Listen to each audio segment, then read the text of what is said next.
want some secrets, I can tell you about Bishop Saunders. A very powerful figure. Many people fear him. Many people are scared of him. There are probably more than 100 victims that we know of out there. This is what makes me sick to the core. I think they don't know what to do.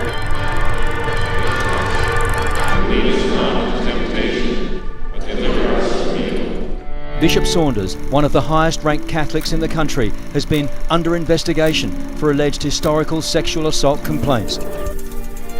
Never happened, and it's completely malicious, and I'm sorry to hear it from the press instead of from the police. And this last one last thing, this investigation has been going 18 months. Do you think We thought that immediately he would be removed. We never thought for a moment it would drag on. He's still got entitlements to church property, church cars, church resources. The victims must come first, the reputation of the church is secondary. It is the Pope alone that can appoint a bishop, as the Pope alone that can stand one down. I'm angry at the man. I feel betrayed and hurt and terribly let down by him and the hierarchy of the church.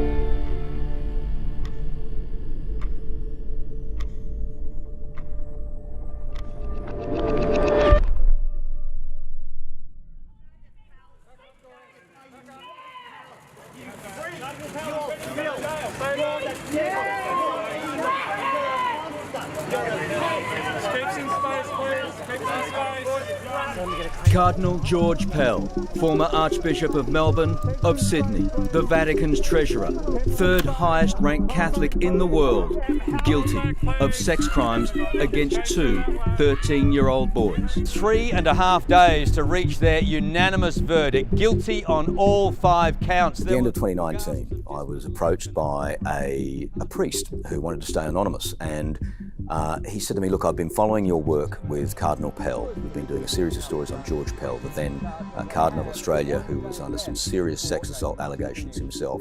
He said, I've got another one. I've got one up here with me in Broome. I want to send you some evidence. We didn't identify him then, but we did later. His name was Father John Purnell. Very brave man indeed, coming forward with these allegations and claims against the most senior Catholic official he had to deal with. I said, look, I'm 7 News. We don't often do investigations in the news program. They're not the sort of thing we do. We do daily breaking news. We do that very well. Investigations, we've got another department for that. Can I hand you? He said, no, I want to deal with you. I'm going to send you this stuff. And I said, I never get to Broome, mate. There's no chance I'll ever be in Broome to be able to do this story with you. He said, I'm sending it to you. So he sent it to me. And by absolute chance, 2 months later, Australia was closing its borders because a thing called COVID had come along. The controversial Christmas Island Detention Centre, now busily being prepared not for refugees but evacuees. Up to 600 trapped Australians will be flown here from the crisis epicentre Wuhan to spend 14 days in isolation. Channel 7 sent me to Christmas Island to do that story, and the first plane loads arriving. I came out of Christmas Island after doing that for 2 weeks. I got to Perth. So I rang my wife and I said, darling, I'm heading home. I'm on the overnight flight. I'll be there in the morning. And she said, what do you mean? You've been on COVID Island. You're not coming here. I want you to go and spend 2 weeks in a hotel. Channel 7 can pay for it. And I rang my boss and I said, listen, I've got this idea though. I'm on this side of the country in Western Australia. I've had this contact ring me about a potential story up in the north, in Broome. Would you let me go and investigate that, kill 2 weeks, and then I can come home? The boss very generously said to me, okay, you can go. You can have the 2 weeks, but you can't have a cameraman. You're going to have to shoot it by yourself. Now, I'd never been a VJ before, a video journalist. Didn't know the first thing about it, but had always been intrigued by those that did, and I wanted to have a go, and I thought I can do this. So I met a cameraman in Perth at the airport. He drove out to me and in between flights. So I was catching the flight to Broome, and he gave me a small Sony Handycam, about this big, showed me how to use it. Came with a bag, but in the end I started using a cheap Coles shopping bag with a little hole for the lens cut out of the bottom, and I put it in there, so I had my secret camera set up.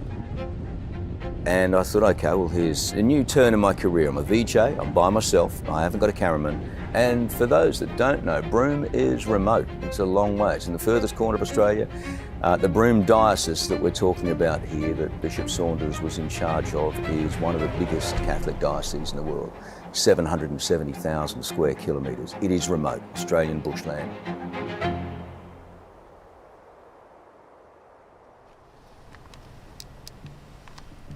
Bishop Christopher Saunders, an intriguing character, larger-than-life character, a very powerful character and figure in the Diocese of Broome. Born 1950, bishop since 1996. He'd ruled that place ever since, hadn't moved anywhere else. That was where his roots had settled and that was where he was staying. He had a tight grasp of that community and had done some great community work in his time, and it was particularly with the Indigenous community. But as I found out, some of the work that he was doing went into very dark corners with some very serious allegations attached to them. And that's what we went for, to investigate the truth, the veracity of those or otherwise. My first plan of attack was to establish just the patterns of behaviour of Bishop Saunders. So what I wanted to do was to follow him, to track him and to watch what he did, who he met and where he moved in the community. So I took my camera and I was in very much dressed down clothes and put the camera on the dashboard of the car and parked opposite his office, and within minutes there he was. And for the next week or so I followed him everywhere he went. The tracking of Bishop Saunders was easy in town, in Broome itself, but as soon as you get out of town in WA, the roads get long and straight. Orange dirt either side, a tree every kilometre or so, mountains in the distance, very hot, shimmering horizon, all of the cliches you can think about desert life and transport and travel. It's hard to track a person because they're right there and you're in their revision mirror the whole time. But for some reason, he didn't twig. He was very comfortable in that area. He didn't have any suspicions that anyone was following him or investigating him. And that's despite complaints being made against him. Since 2018, there'd been complaints made about him by a complainant to the police, and the police had been actively investigating him and the allegations. And that was Father John Purnell's motivation, that this investigation had been going from the WA police for 18 months, 2 years, and hadn't got anywhere. He was frustrated, he was angry, he was seeing the victim count rise, and he wanted to do something about it. And so he reached out to us at Channel 7.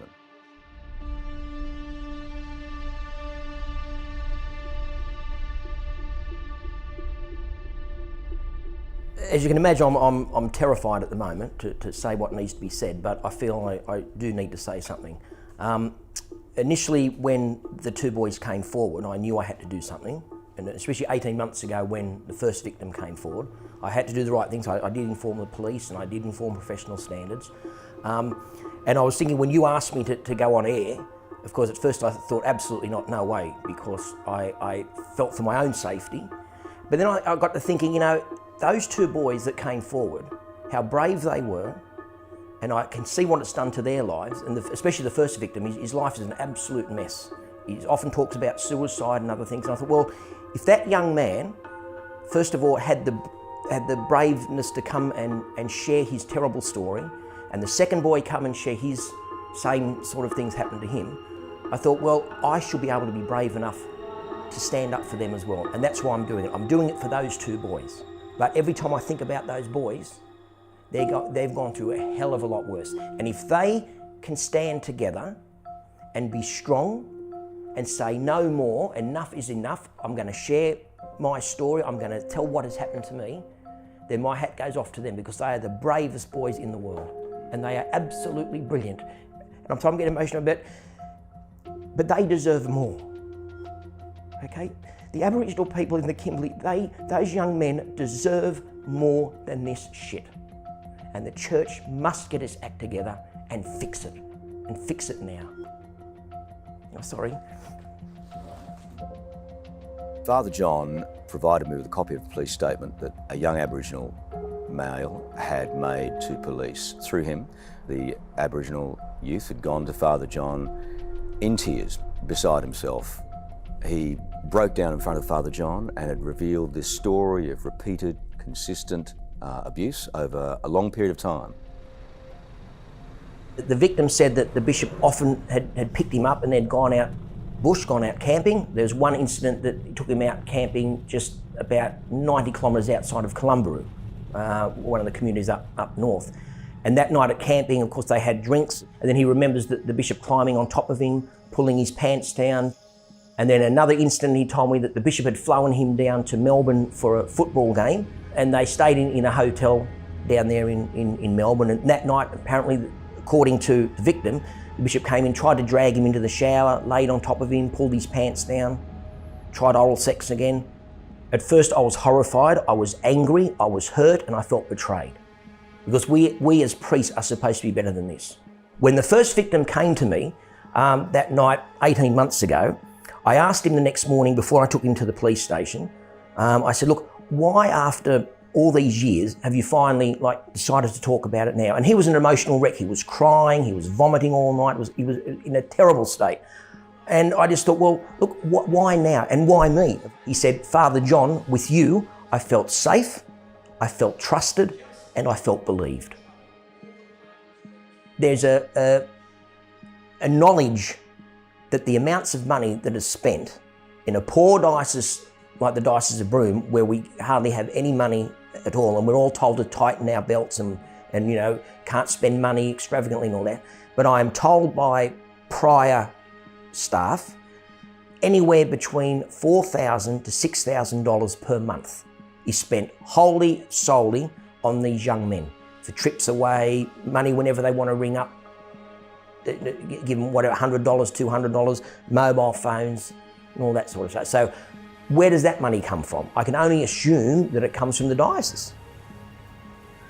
This Aboriginal youth had detailed a long history with Bishop Saunders that had begun with what appeared to be quite obvious grooming behaviours. He invited him round to his house, there were parties, other young Aboriginals there as well. They played drinking games. The games had ended up with quite serious sexual misdemeanours, allegations of. And this, for this young male, went over several years.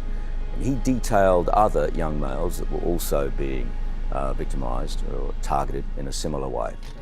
That was the basis of the allegation.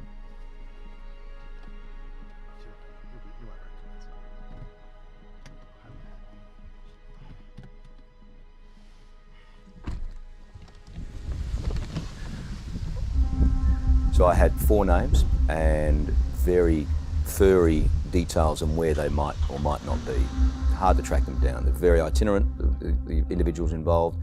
But I took, in that first week, the long drive. It was about a 1,000-kilometre round trip out to one township. I needed to find him. I had an address, I went there, it was the wrong one, but they said, talk to so-and-so down the road. And it went from that to that to that. I ended up at a garage mechanics workshop. And they said, no, he's up there, he's there now. And I was knocking on the door of this tin shanty type home on a concrete base, messy, trash, rubbish everywhere. Pretty impoverished circumstances, this home. And finally this guy opens the door. I'd come with a gift and a message from Father John to say, hello, hope you're well. My name is Chris Reason. I want to tell your story, I want to investigate your story and see if we can get something done for you. We talked for an hour before he'd agreed to tell me the details of what had actually, what he alleged had happened to him at the hands of Bishop Saunders. And he didn't want to say it in town. I said, well, let's go for a drive. And so we jumped in the car, we drove some more, on top of all the other Ks that day. We just drove around in circles. And finally he started to trust me, and he said, I'm ready to tell my story. We pulled over and I grabbed the handy cam, removed it from the Coles bag, and we sat there and he told what was a really difficult and disturbing story, but I could tell that he was being truthful.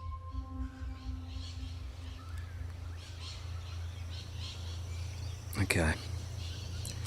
Tell me how you met Bishop Saunders. I met him through friends. We used to go around at his place for barbecues. The first time I met him, and we was all going around there for a barbecue and a few drinks. So the relationship grew. He started giving you jobs, odd jobs, pocket money jobs. Yeah, pocket money, odd jobs, even weekend jobs, gardening jobs for quick cash. He used to invite me. When he started getting used to me, he used to invite me into this place. By myself, used to go around, have a yarn with him, and all that. It was after one of those gardening jobs where it began. Yep, that's when he offered me to use one of his bathroom upstairs. That's one of his spare rooms he's got. And then he didn't do anything at the first time, and the other time when I went around to do more gardening work for him, he said the same thing if I wanted to use the bathroom, and this time he entered the bloody bathroom with me. What happened? And he started washing me with soap, putting shampoo, rubbing me all over my body, in my private part, my front part, and all that. Tried to kiss me. A few times he kissed me on the lips, started kissing me all over my neck, and used to put soap on his private and on mine, and used to play with himself while he's playing with me. Were you scared? Yeah, I was scared. He was a big fella, and I was just young teenager at the time. How old do you think you were? About 14 to 15 at the time. He started conning me with money, mobile phone, new clothes, boots, mobile credit, cigarette, feeding me with alcohol, cash. He was big, powerful, didn't know I was fighting, didn't know how to go about it, didn't know what to do at the time. And I didn't have much family support at the time, no one to run to or talk to. He started touching me, doing it more often, then he bloody forced me to bloody suck his penis and all that. Expected me to do things that I didn't want to do then. How many times did he make you do that? More than 20 at least. He's frightening when you are with him by yourself. You know, he looks like a powerful man, and I didn't know what to do.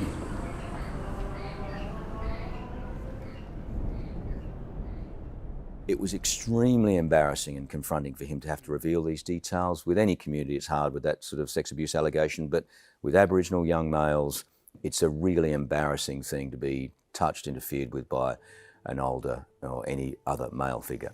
So I had no doubt the story and the details he was giving me was absolutely 100% correct. I had belief in him from the start. And he told me his entire story. It went for a long time, and there were a lot of details there, a lot of stuff to research, follow up. Gave me some other information about other males that might well be connected. So I drove back into town and then tried to track down the second one. Now, it turns out he had moved to the Northern Territory. But I got him on the phone. It's interesting with this one. This one is quite high profile. I could give you the name and the details, and a lot of Australians would know who it is. But he, again, told a really compelling story, and I didn't have any doubt that what he was telling me was absolutely truthful. And he told me stories again, similar behaviours, parties, drinking, drugs, supplied by the bishop. So you had 3 or 4, 5 boys there, and he said, how did he tell them to take their shirts off? What were the words he used? He said, if you want to take your shirts off, boys, when you see them kiss, hug them, and touch them with the private parts, you know? He touched them in their private parts? Yeah. Was that the last time you saw him? Did he keep trying to get in contact with you? Yeah, every day. He's still trying to touch me and stuff. Yeah. How did it make you feel? Very disgusting. I just wanted to be myself, you know?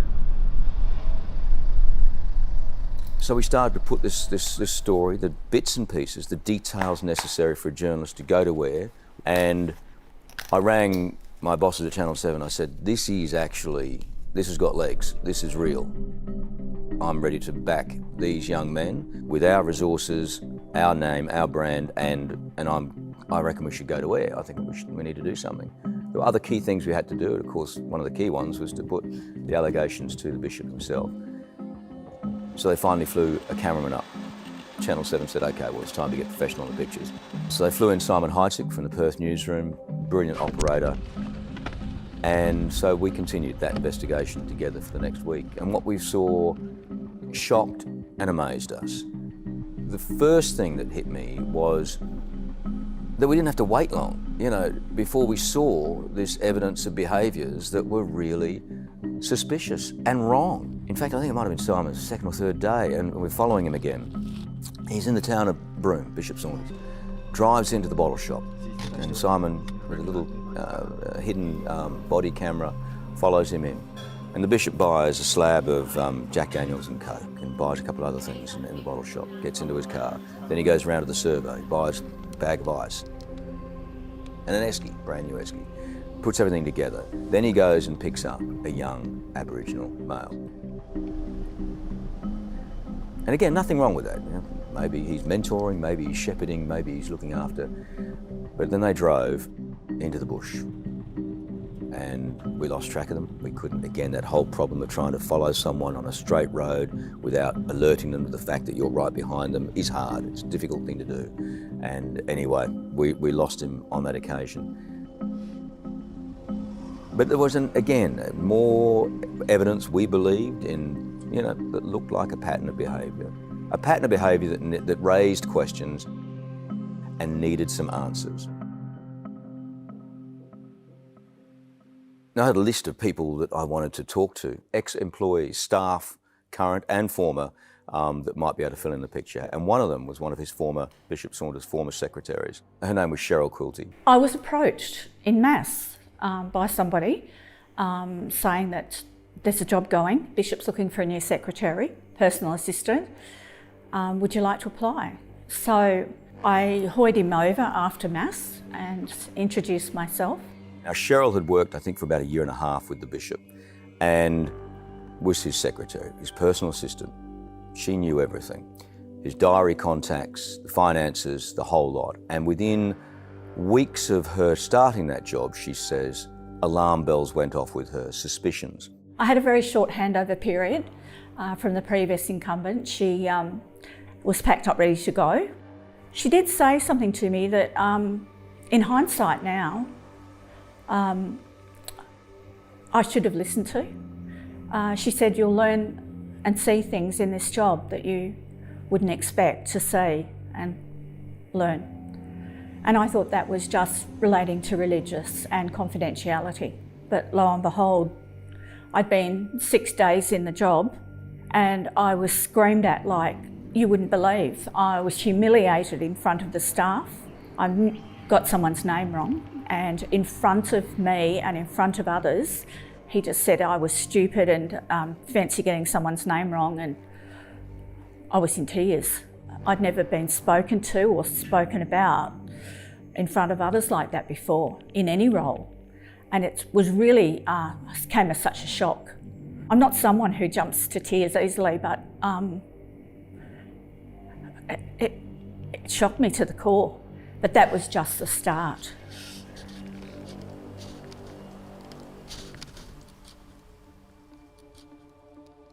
He had an Aboriginal boy staying in the house and he didn't want me to know or see, but I had seen that person through the window. I couldn't work out why these boys were staying in his home. As a mother of a son and a grandmother now, I had absolute suspicions about why someone would compromise themselves so badly as to have young men staying in their home with them. And it was something that I found very difficult to deal with. A couple of key things. There was a list, a piece of paper on the office wall, pinned to the wall. It had a list of 60 plus names, about 60 names, 58 of them male, and underneath each name were the banking details of each of those young Aboriginal youths. It was always petty cash in the amounts of 50 to 100. And I had to drop what I was doing when he asked for it to be done and do it immediately. No, it took precedent over anything else. And she was constantly feeding out and farming cash funds, cigarettes, telephones, mobile phones, SIM cards, tickets, bus tickets, airplane tickets, sometimes AFL tickets in Melbourne. Trips that the bishop would take to Melbourne to go and watch an AFL game, final, grand final, and he'd take one of these young Aboriginal males with him. This young man's mother had died. She was only very young, in her 40s, I believe. And a couple of weeks after, this young man's put on a plane with the bishop and flown to Melbourne to go and see one of the AFL matches. And I overheard him get a friend to book a twin room at the Mercure. And I thought, if there isn't anyone more vulnerable in the world than someone who's just lost their mother and you're taking them away on your own, I didn't sleep. I was worried for the young boy's safety. So now we have two streams of allegations. One is the sexual allegations against the bishop, and the other stream of allegations is the financial mismanagement and potential fraud of diocesan money. And most of that, charity money given over by donations from around the country into this pretty impoverished diocese of Broome to help a largely Indigenous community. She feared and suspected that money was being taken out of those bank accounts and spent on young men that were being groomed by Bishop Saunders. I actually alerted the police during an interview that I had with a detective from Kununurra who initially led the investigation into Bishop Saunders, where to find receipts and documents to support what I was talking about. But I believe since they've all been destroyed, the police didn't initiate any search warrants, and computer hard drives were destroyed, and so were many financial records. It was difficult talking to Cheryl. She was a broken woman in many ways, and she had filed complaints against Bishop Saunders with the church and felt aggrieved that never were those complaints addressed. Eventually, one of them was the bullying complaint, which she settled privately in the end. But she was completely intimidated by the bishop. I was terrified of him. He would pull up in the driveway and I would be shaking, wondering what sort of mood he would come in. You know, he was volatile. He had a terrible temper. And this is what people don't see. They see this very confident man. You only have to listen to him on a sermon on a Sunday. He's so well spoken and he comes across with such power, and he uses that to his own advantage. Against vulnerable people, this is what makes me stick to the cord, you know. There couldn't be a more despicable situation.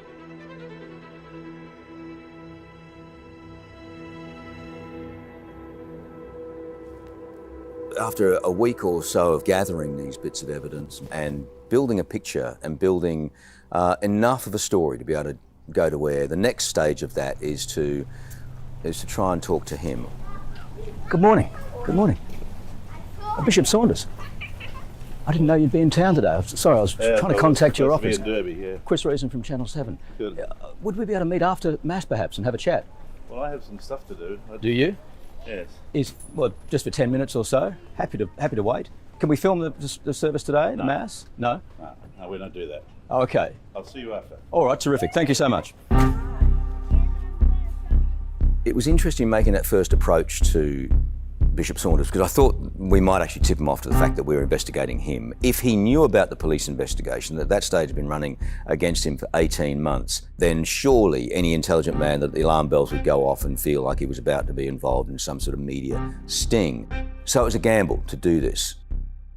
My name is Christopher Alan Saunders. I'm the Bishop of Broome and the Kimberley, and I'm 70 years old. In the preliminary moments of the interview, he's sitting down, he's putting on his microphone, and we've got him positioning for the camera, and he's sort of talking ad lib about how he doesn't trust the media. Yeah, I'm very nervous about, well, not necessarily about you, but about your industry. He had a suspicion of media, but I don't think he had any clue of what we were actually looking at broadly. Well, it's a valuable service you guys do, you know. I mean, it's an extraordinary responsibility to convey and communicate the truth to people, and that's where my issue is with the industry itself, you know. It's difficult though, because I'm interviewing a man now I have grave suspicions about, and met him for the first time and shake his hand out the at the side of the cathedral in Broome and steer him over to the setup we had with the church in the background. He meets Simon, my cameraman, and we sit down, we start to talk about the area, the diocese, the problems of the area, what the church is doing with those problems, and also quietly throw a couple of questions in about issues on sex abuse, on Aboriginal youths, and to see what his response is and what he's bringing back to me. There's certainly an abuse of alcohol in our communities, there's no doubt about that at all. Sensitive issue I want to bring up too is we see a lot of domestic violence and talk of sexual abuse within the communities. Do your guys see and hear much about that, and what can be done about that? Well, that's certainly, let's take them one at a time. It's the matter of family violence, violence within the family structure, is there's too much of it, simply. And it's too simple to say it's simply caused by the abuse of alcohol and drugs. As for the matter of sexual abuse of children, yes, I'm sure that it is happening. I'm sure it has happened in the past. We know it has happened in the past. And I imagine it's still happening to some degree. I don't know if it's happening to the degree that that some people think. I'd hate to think that it is, and I'd like to think that we're getting a handle on it, in the sense of people now are starting to realise that this is a crime, and this is something that should never have happened and should never happen again. And it was extremely insightful to have him in that position and to just be asking questions, gathering that intelligence and getting a better picture of who this person was. All with a view at the end to sort of trying to work out, do I really want to go to air with this? Because I know it's going to destroy this man's life. We have to be 120% right. We have to cross every T, dot every I, and make sure we've explored every avenue. And this was a great way of getting to know him a little bit and probe some of the things that drove him, some of the things that motivated him, and his connections, particularly with the Indigenous community. Those guys that are waiting for me there, you know, they've got issues themselves, and they talk about them, you know. Do you personally know those boys? Do you actually develop relationships and stay close? Yeah. I work very hard at it. I mean, that's what I was doing in Derby yesterday. And I'll be perfectly honest with you now. I mean, the reason I didn't stay last night is because the blokes that I was talking to were getting drunker and drunker and carried on, and I wasn't going to get any further, so I decided to come home, you know. And you've built up an extraordinary level of trust with these communities and these people as well, you and your priests. I mean, I remember reading from the Royal Commission in the last couple of years that Broome, as a diocese, had hardly had any, if any, priest assaults on youths, on children. Well, I think is that something you're proud of? Yes, I am. I think there's an extraordinary good relationship between clergy, religious, and Aboriginal people. But I'm also aware, I'm sure, that there are crimes that have happened that haven't really been reported. You know, I'm sure that that's happened too. It's very unlikely that if you run institutional care for 90 years that you haven't had some problem somewhere, especially when all of the safeguards that we build into our society today weren't present then. I was satisfied with the evidence we'd gathered by then, and particularly with the compelling and truthful, I found truthful evidence of the witnesses that this man was lying to me, bold-faced lying. He'd appeared before a Royal Commission, the Royal Commission into Sexual Abuse as well, talking about the issue in his area, and had told that Royal Commission that there wasn't a problem up here, 1 or 2 cases that had been dealt with, and that the area was fine, didn't have a problem to deal with. And he made 5 or 6 strong statements in that interview, saying that sex abuse is abhorrent, particularly of the Indigenous community, and it would never happen here. And it was fascinating listening to him project this public persona, but knowing in the background that privately he was a very different man. I've regretted some things that I've done, mistakes that I've made, and I guess I would have lived life a little bit more productively had I known then what I know now. But generally speaking, I think I can stand before the Lord with a reasonable sense of accomplishment, and still begging His forgiveness for for the times that I haven't been lived up to what I should have been. So by now we've been doing this investigation for 2 weeks, and I feel we have enough evidence to put a report together and go public. I believe in the evidence, we've checked it, I've spoken to police off the record, I've spoken to lawyers off the record, I've got a lot of information, and on top of that I've got key interviews that will, I think, substantiate the allegations against him, and plus we've been following him and we've got the video evidence of bits and pieces that he's done. It's time to put those allegations to him, because at the end of the day, maybe he has a reasonable and genuine excuse and alibi for everything that has been alleged. The question is how to do it. With television, you need to do it on camera, you need to see the person's reaction, and you need that reaction to be told to the viewers so they can make their judgments and see for themselves. The only place that we knew, we had guarantee that he would be front and centre there without doubt, was Mass on Sunday morning.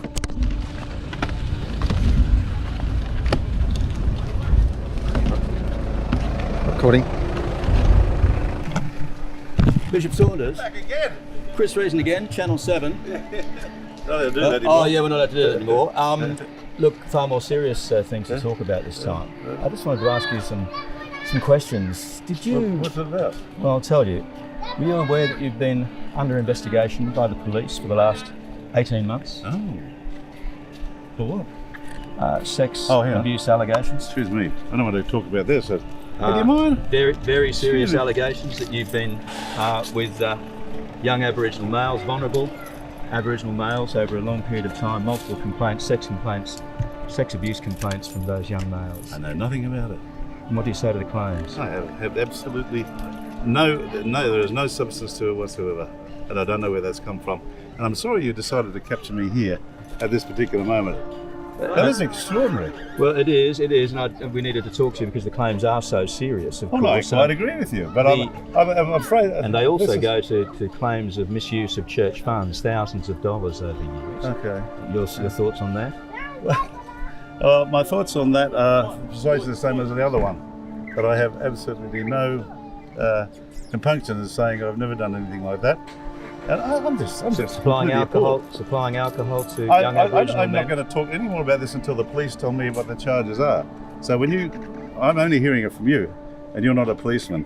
But when I do hear from the police, I'll be happy to answer their charges. Is it true that the professional standards has contacted you in the last week about supplying alcohol to young Aboriginal males? I don't know anything about the stuff you're talking about. Right. And I really find this...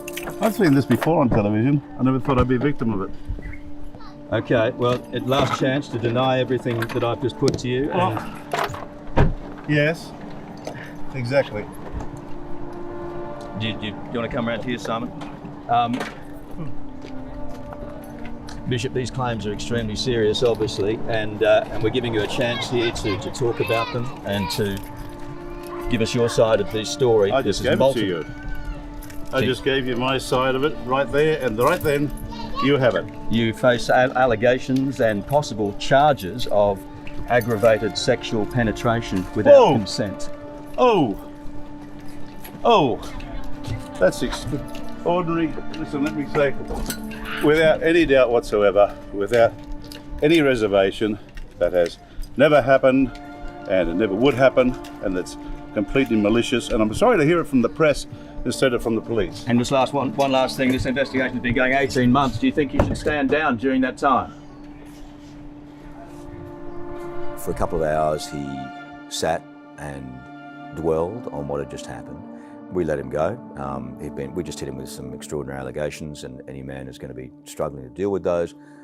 Let him have that space, and he knows where to contact me, and he can come back with official denials through his lawyers or through the church at his time and pace.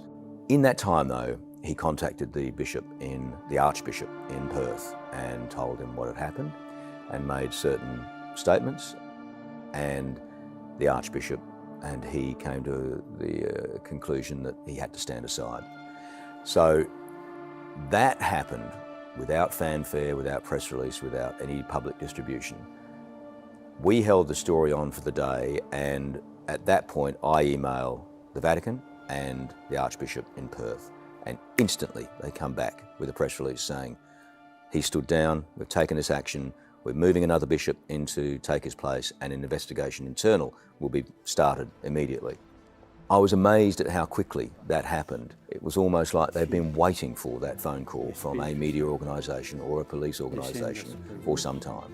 And the story quickly exploded around the country and around the world. Tonight, 7 News can reveal new abuse allegations rocking the Catholic Church. Since October 2018, Bishop Saunders, one of the highest ranked Catholics in the country, has been under investigation for alleged historical sexual assault complaints. This is really disturbing. Just when the church was saying that we have learnt, these things happened in the past, they will never happen again, this has now happened. It's actually a really difficult thing to do when you know you're going to destroy someone's life. You really do have the potential to destroy someone's life. You don't know what's going to happen at the end of that interview. You don't know what their reaction is going to be. And it's a really difficult thing for a journalist to do. Everyone always looks at us and says, do we love it? I mean, I hate it. I was nervous as all hell. I knew what was sitting in front of me. I knew the potential damage I could do. And it's actually a really gut-wrenching, awful thing to do. And I look back at the raw tape and you can see how I'm nervous. I'm you know, it's not exactly the most eloquent interview I've done as I hit him with those allegations. And so I'm not enjoying the moment. He's certainly not enjoying the moment. And when that door slammed, I was satisfied that it wasn't just a 10-second run. We'd had him for 3 or 4 minutes. He had plenty of time to deny, to explain, to give context to what I'd been putting to him. And none of those opportunities he took up. And I don't know, I got to the end of that and I thought, I'm comfortable. That wasn't the kind of denial you would make if you were absolutely 100% convinced of your innocence. There was something there, and it was substantive.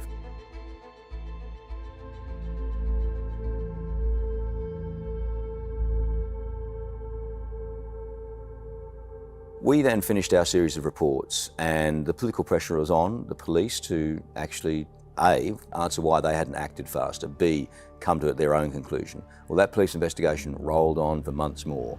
It was at that time the outbreak of COVID, as I mentioned earlier, so the whole country did slow down. The police argued they couldn't move around, they couldn't travel the vast distances to get to the interviews that they needed to do, and so the investigation stalled. But by May 21, the following year, a bit over a year later, they came out and they announced that they weren't going to press any charges against Bishop Saunders. While this is going on, during that 18 months, how many more young men have had to suffer? And it just turns out that 4 months ago, that's when the second victim came forward, and he had actually suffered and had things done to him, like parading around his house stark naked. That all happened after the first victim came forward. So while everyone's in the background doing what they can do, this behaviour is still continuing and young men are still being put through hell.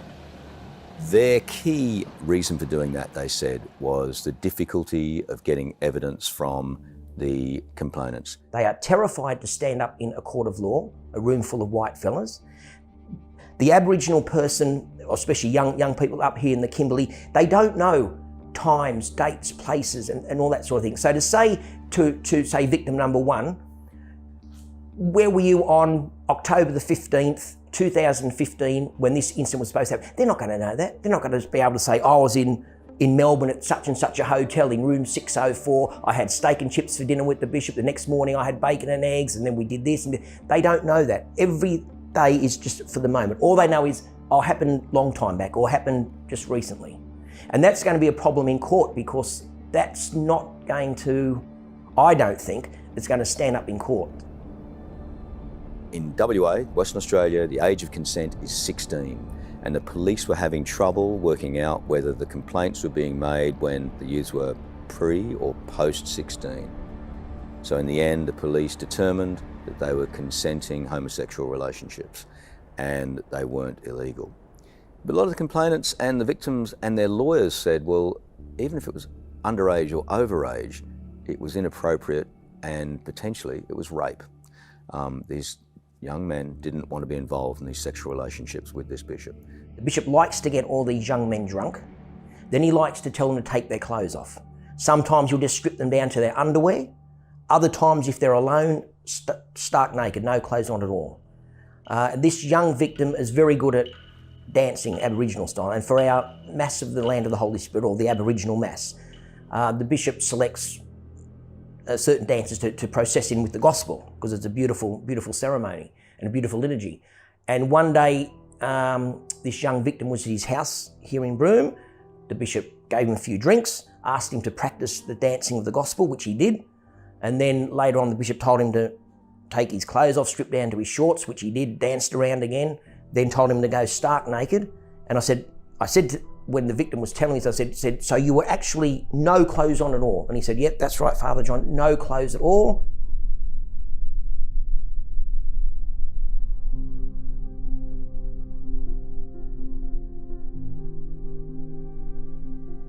So May 21, the police decide they're not going to take any further action. And they've said, no, we just can't work out and determine the ages accurately of the victims when these relationships started. So they dropped that, they dropped the case.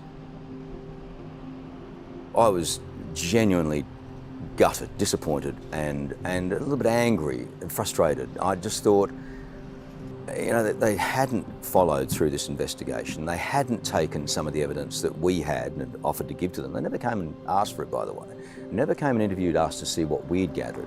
For me, I met a couple of the police officers in Broome, you know, fine and upstanding, but I just think that some parts of that investigation reeked of laziness.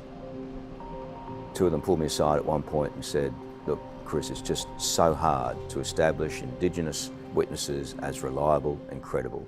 You put them into a white man's court and a white jury will not believe what they say, not up against a powerful man like the bishop. That we don't think the charges are going to work. After the story went to air, I rang one of the victims that night and he was in tears. He was crying down the phone. He said, Chris, listen to this. And he held his phone up. And I could hear partying in the background. He said, this is my community, happy to see that Bishop Saunders has been stood down.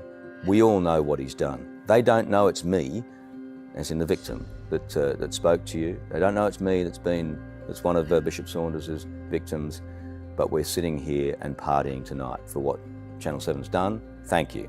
You've got him stood down. The police decided not to charge, bitterly disappointing to lawyers, to others that have come forward, to the key witnesses in my story, Father John, Cheryl Quilty, a string of other former priests, a nun, a lot of people up there who'd wanted to see the police do more. The damage is just over the entire Kimberley. In fact, the Diocese of Broome, with this bishop, has become the devil's playground. But quietly, 4 months later, Bishop Saunders decided to retire. And he did retire from the position, but he didn't retire from Broome. And all of them said he still turned up to church. He still turned up to officiate at funerals and services. And he still got entitlements to church property, church cars, church resources. According to my contacts up there, was still running the diocese de facto, even though he was officially stood down. I think the Pell case had a bearing on what happened here in Western Australia. In fact, one of the detectives did say to me that he was waiting for the outcome of the Pell case. And I was very frustrated by that. I don't think they're quite sure what to do because it's a bishop. If it was a priest, I could understand they could stand a priest down, or the bishop could stand that priest down, pending investigation and pending the allegations and then going from there. But I feel because it's a bishop, they're not quite sure what to do. So they've just been waiting for the police to do everything they can. I've informed the nuncio, I've informed Archbishop Costello and had a wonderful conversation with him, and I feel he's fantastic support. And I'm aware that Rome also knows about it. The Pope decides to take some action, and the Pope himself, Pope Francis, has only chosen to do special Catholic papal investigations a handful of times around the world. When he sees something that he thinks raises questions that need serious answers, he appoints what's called a Vox Estis Lux Mundi. You are the light of the world. It's a policy he brought in to try and investigate and clear up abuse within the church. So what they did was they engaged 2 local private detectives, 2 former WA police officers with vast experience, some 30 years each, 60 years total with the WA police. And those 2 men quietly began their investigations late 2022. They travelled the length and breadth of Australia, interviewing witnesses, interviewing alleged victims, and they compiled this report on behalf of the Vatican. They were given 3 months to do it, but because of the vast distances they were going, particularly in Outback Australia, the detectives asked the Vatican for an extension. They got another 3 months. 6 months in total their investigation went for before they finally handed that report into the Vatican. The Vatican then sat on that report for some 6 months. Everybody around the country, everyone who had a stake in this story, everyone that knew what had been going on, anyone that had a gripe and a complaint and a concern about Bishop Saunders was waiting for the results of this report. 6 months later, nothing's been done, and a source reaches out to me with a copy of the report. They're unhappy that it's still been sitting with the Vatican on the desk of one of the Pope's right-hand men for 6 months, and still nothing has been done. And they hand it to me and say, you take over, you publicise it. So we did. The Vatican has a copy, so too does 7 News. And we put to air a week-long series of reports that got an extraordinary response. I'm pretty confident that no other investigation report has ever been leaked. We're extremely fortunate, but it's a massive responsibility to get this leak and to do something with it. And we did. It's explosive, calling 73-year-old Saunders a sexual predator. 4 victims of sexual acts were identified, but then it adds 67 additional youths and men may have been subjected to sexual or grooming behaviours. The allegations date back to when he was a priest in Clovelly, Sydney, 1976.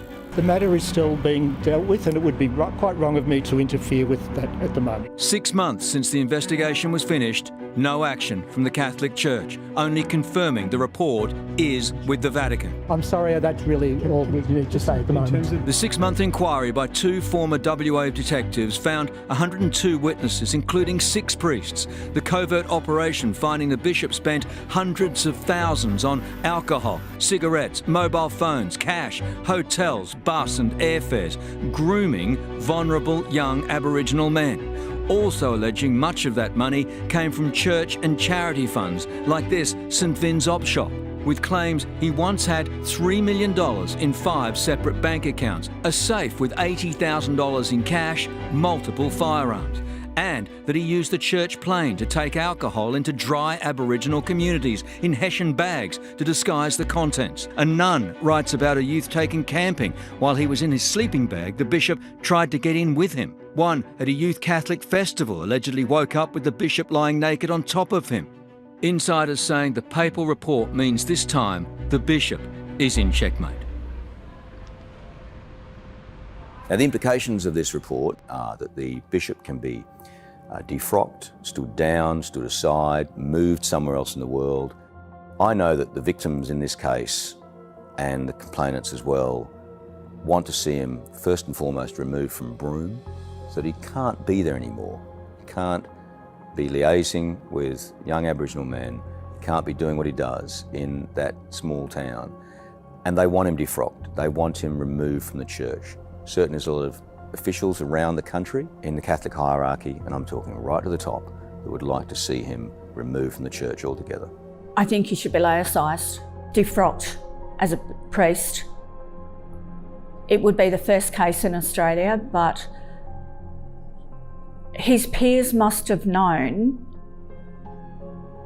his arrogance and the fact that he was a bully, but bishops in Australia don't report to anyone but Pope Francis. So as much as, they say that, the hierarchy doesn't allow for reporting of a fellow bishop or priest, I can't believe their conscience hasn't got to them.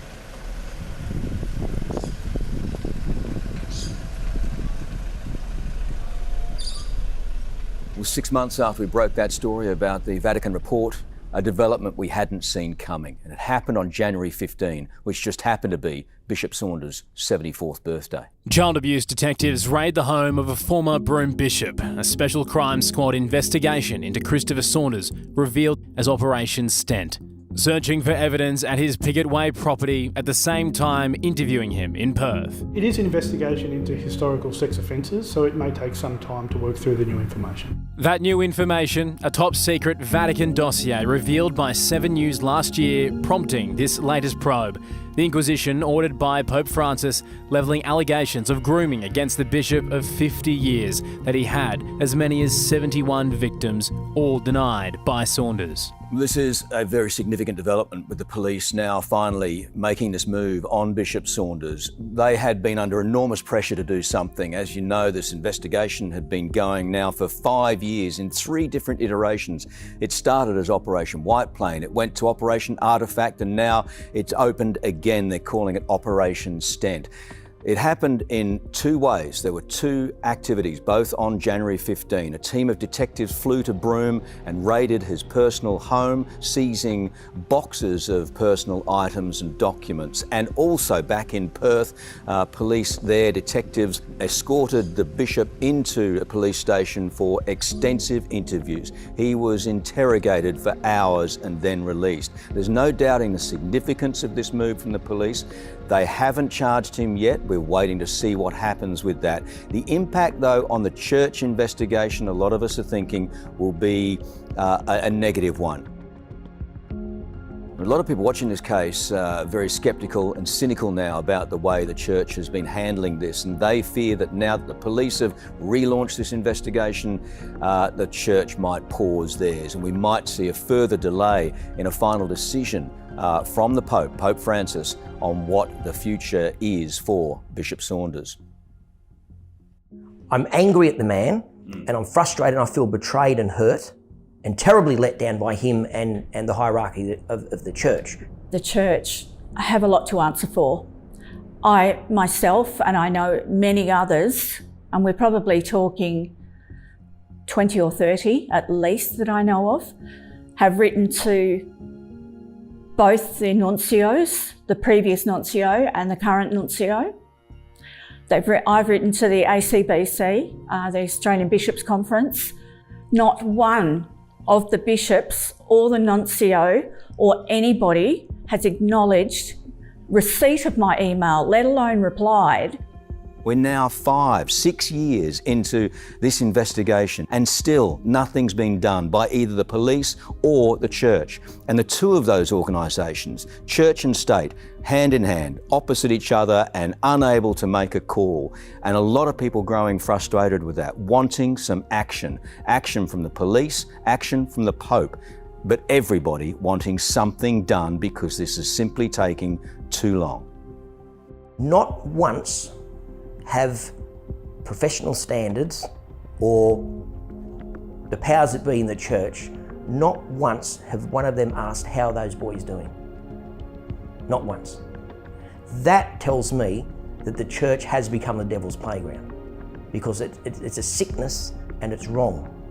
And it's not just in this diocese. I guarantee every diocese in this country will have the same sort of problems. And we have to root out this evil once and for all. And the only way to do it is for people to stand up and say enough is enough.